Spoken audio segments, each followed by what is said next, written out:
दिलवा में हमरा बसल जान हो तोहरी सूरतिया। नाम क्या है? डीजे उमेश। दिलवा mix by DJ Ramesh Gurdham Nepal. दिलवा में हमरा बसल जान हो तोहरी सूरतिया।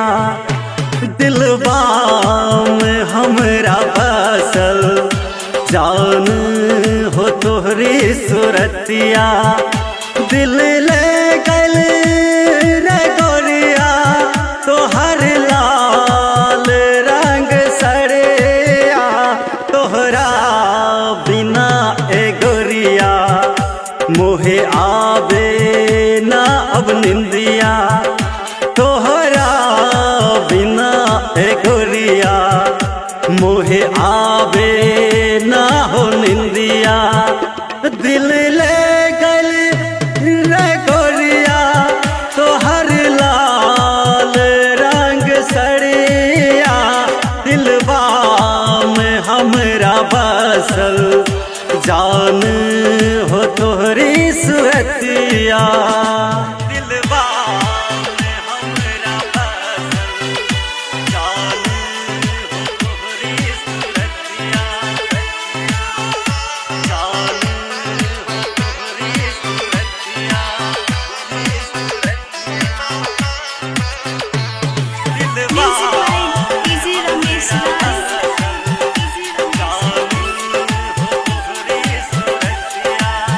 होठवा तोहर लागे जैसे भोर के किरनिया।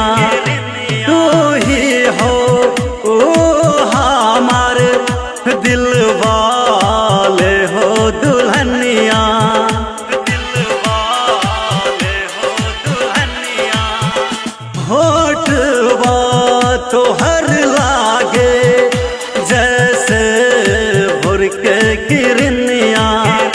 तोहरा के हम बनाएब आपन हो दुल्हनिया।